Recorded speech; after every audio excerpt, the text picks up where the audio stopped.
तो हमारा लक्ष्य जो है सत्ता है, तो उसका जो साधन है ये होना चाहिए बौद्ध संस्कृति।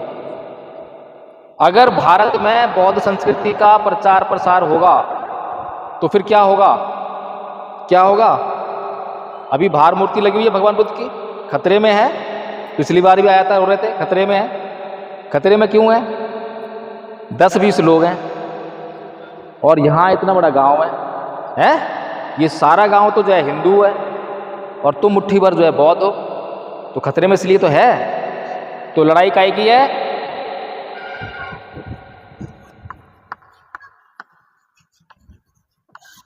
बहुसंख्यक वर्सेस अल्पसंख्यक। ये कुछ और है? अल्पसंख्यक हमेशा खतरे में रहता है और बहुसंख्यक जो है इस पर अत्याचार करता है, मनमानी करता है। और मनमानी नहीं कर रहा होगा तो अपनी बात अपने स्वार्थ के लिए मनवाई लेगा, जो उसको मन कर रहा है वो करना है। ऐसा ही है ना? तो ये अगर लड़ाई ये वाली है, ये जो है, और मूर्ति बचानी है तो क्या करना चाहिए था हमें? क्या करना चाहिए था? हमें यहाँ से कन्वर्ट होकर करना चाहिए, यहाँ पर चाहिए ना। इस गांव में हमें तो क्या करना चाहिए था? प्रचार करना चाहिए था बौद्ध धर्म का। पिछली बार मैं आया था, पिछली बार भी 1 घंटा लगा गया था मैं। 1 घंटे की बहुत वैल्यू होती है?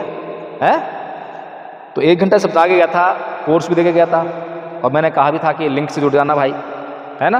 तुम्हें कुछ नहीं करना, तुम बस केवल अनुमति देना, सहमति देना कि मुझे ये करना है, काम हमारा है। अब बताओ इससे और क्या करें? कुछ और उससे ज़्यादा? स्कूल में भी जाओगे तो वो भी ये नहीं कहेंगे कि बस अनुमति दे दो हम करवाएंगे ना, कहेंगे भाई पढ़ना पड़ेगा, तो होमवर्क करके लाना पड़ेगा। हम तो ये भी नहीं कहते कि होमवर्क करके लाओ, हम तो ये कह रहे हैं कि मीटिंग में कराएंगे। तुम्हें 10 मिनट टाइम है, 10 मिनट दे दो बस। 20 मिनट टाइम है, 20 मिनट दे दो। हमें बहुत अधिक टाइम नहीं चाहिए।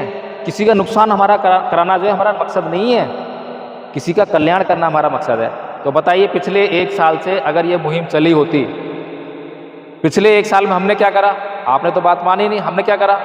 पिछले साल जब हमने 24 दिसंबर 2023 को जब पहला सांस्कृतिक परिवर्तन दिवस मनाया था तो केवल हमारे पास 25 आचार्य थे। कितने थे? 25। और अभी हमने 29 दिसंबर 2024 को जब दूसरा सांस्कृतिक परिवर्तन दिवस मनाया तो कितने आचार्य हमारे पास? 115। हमने तुमने काम करा, संख्या बढ़ाई ना। अब पहले साल की अपेक्षा जो है कितनी तेज गति से बढ़ाई है। इसी तरह से आपको लगा होगा कि ये काम बड़ा मुश्किल है। क्या मुश्किल है? कि ये जो बौद्ध संस्कृति का प्रचार प्रसार करना बड़ा मुश्किल है, ऐसे तो लग रहा होगा। अब वो भी समस्या मेरे को छोड़ दो, मैं तो ये कह रहा हूँ सारी समस्या तुम मेरे, जो भी समस्या दिमाग में हो बताओ, यहाँ पे आके बता दो मुझे कि ये समस्या है। उसका इलाज ना करूँ तो मेरी गलती, तो मेरी गलती। ठीक है जी। अब पिछली बार भी मैंने जो है लाली थी, आज लाली नहीं है। मतलब पिछले साल 25 थे, साल 125 कर दिए। हाँ, तो 1000 पार कर देना, कहने मतलब संख्या बहुसंख्यक हो रहे हैं, अल्पसंख्यक हो रहे हैं, सोचने की बात है। तो लाली से मैंने पूछा, मैंने क्या पूछा था? कितने बौद्ध हैं? हाथ लगा रहा था सबने। और उसमें से मैंने पूछा था कि बौद्ध धर्म क्या है, कौन बताएगा? लाली ने हाथ खड़ा किया था। लाली आई थी, है वीडियो है ना, वीडियो पड़ा हुआ है। और लाली ने क्या बताया था कि हिंदू धर्म को नहीं मानना बौद्ध धर्म है, देवी देवता पूजा न करना बौद्ध धर्म है, अंधविश्वास पाखंड को नहीं मानना बौद्ध धर्म है, और वैज्ञानिक सोच को मानना बौद्ध धर्म है। यही बताया था। एक बात गलत नहीं बोल रहा मैं, बड़ा चढ़ा के तो नहीं बोल रहा ना, कुछ चुगली निंदा नहीं है। तुम छाए हुए पूरे देश में, हर एक बात को उदाहरण देता हूँ मैं। और सबक है, सबक है, ये सबक है। तो मैंने क्या समझाया था कि ये तो बौद्ध धर्म है ही नहीं। जो बौद्ध धर्म है, अगर 5 सील भी बता दिए होते मुझे, 5 सील आते हैं, पर वो बताया ही नहीं। क्यों नहीं बताया? क्योंकि बुद्धिजीवी वर्ग ने हमारे दिमाग पे ऐसा कब्जा जमा रखा है कि वो जो बोलता है बस वही भाषा हम बोलते हैं। वो बोलता है मूर्ति टूट रही है, मूर्ति बचानी है, बस यही समझ में आएगा। वो बोलता है संविधान खतरे, संविधान बचाना, ये समझ में आएगा। आरक्षण खतरे में, ये समझ में आएगा। उसके अलावा हमें कुछ नहीं आता, क्योंकि हमारे दिमाग पे हमारा कब्जा नहीं है।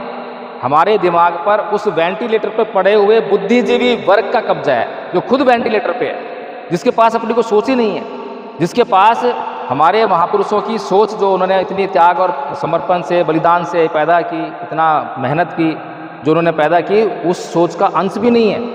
वो अपने ही स्वार्थ में जी रहा है। और आपको अपने स्वार्थ के लिए उपयोग कर रहा है, इस्तेमाल कर रहा है। ठीक है जी। आज तक मैंने किसी से 1 रुपया मांगा कि तुम इस संघ में आ जाओ और इतनी सदस्यता है, इतना करना। आदरणीय आचार्य धीर सिंह बौद्ध जी हमारे सामने बैठे हैं, आदरणीय आचार्य मुरारी लाल जी हमारे साथ बैठे हुए हैं, इनसे पूछिए क्या इनको संघ में ये जो कोर्स करने के लिए इन्होंने एडमिशन लिया, इनसे कुछ कहा? ये तो सरकारी नौकरी पे हैं, इनसे भी मैंने कभी कहा हो कि इतना पैसा लगेगा, इतना पैसा देना पड़ेगा? कहा जी, बताओ मुझे। अब बताइए, मैंने जो है कभी किसी से 1 रुपया नहीं मांगा। और मैंने क्या संघ में व्यवस्था करी? व्यवस्था करी भगवान बुद्ध के समय वाली। भगवान बुद्ध कृषि भारद्वाज के पास जाते हैं, है ना, और कृषि भारद्वाज जो है उन्हें देख के क्या बोलता है कि भाई तुम ये भीख क्यों मांग रहे हो?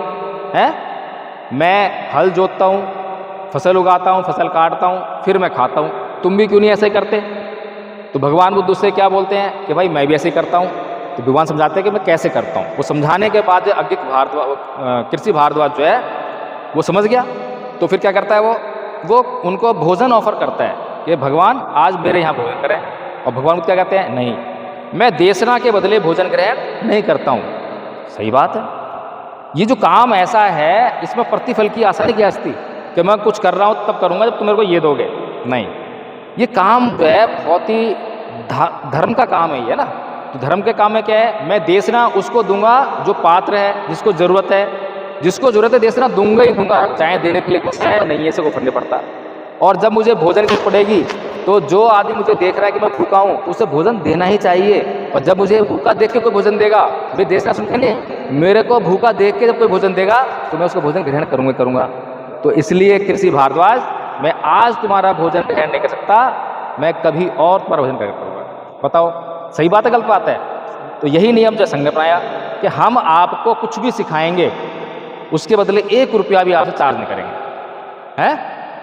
फिर व्यवस्था क्या चलेगी? व्यवस्था ऐसे चलेगी जब आप संघ में आओगे, संघ को देखोगे, खुद से महसूस करोगे कि हाँ यहाँ पर जो है व्यवस्था में कमी आ रही है, यहाँ पर मुझे जो है ध्यान देना चाहिए।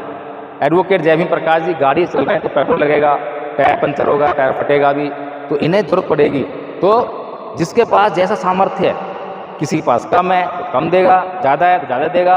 किसी की व्यवस्था अर्थव्यवस्था में कोई भी डेंट नहीं पड़ना चाहिए। हम कल्याण करने के लिए काम कर रहे हैं ना, नुकसान के लिए थोड़ा कर रहे हैं। हम जबरदस्ती कहते हैं नहीं देना ही देना है, देना ही देना है, चाहे है नहीं है। अब बेचारा प्रभावित हो गया, कैडर सुन लिया, भावुक हो गया, घर बेच के और दे दिया, बर्बाद हो गया ना बर्बाद। पहले भी बर्बाद हुए, बहुत सारे बर्बाद हुए ना। तो हमें जो है व्यवस्था का निर्माण करना है।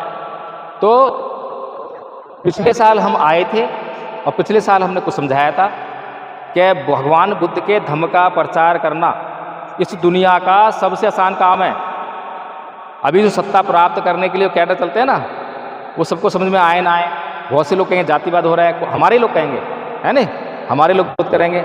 लेकिन भगवान बुद्ध के धर्म का जो है कोई विरोध नहीं कर सकता, कोई भी विरोध नहीं कर सकता है क्या? लेकिन उसका जो है हमें पता होना चाहिए कि धर्म है क्या। हमें धर्म नहीं मालूम है और धर्म के अलावा सब कुछ मालूम है। और जो सब कुछ मालूम है वो हमारी सोच नहीं है, वो हमें बुद्धिजीवी ने वर्ग ने बार बार बताया है। बार बार क्या करेंगे? 22 प्रतिज्ञाएं और 22 प्रतिज्ञाओं पहली ही जो है प्रतिज्ञाएं इसका विरोध, उसका विरोध, इसका विरोध है। बाकी की भी प्रतिज्ञा हैं, वो कहाँ गई? तो बाबा साहेब जो कुछ करना चाहते थे वो तो तुम्हें करना ही नहीं है, वो तो कसम खा के करना ही नहीं है। और जो नहीं करना चाहते थे वो बार बार करेंगे। बाबा साहेब कह रहे हैं कि मेरी जय जयकार मत करना, मेरे बताए हुए मार्ग चलना। तो जय जयकार ही करे आ रहे, जय जयकार अभी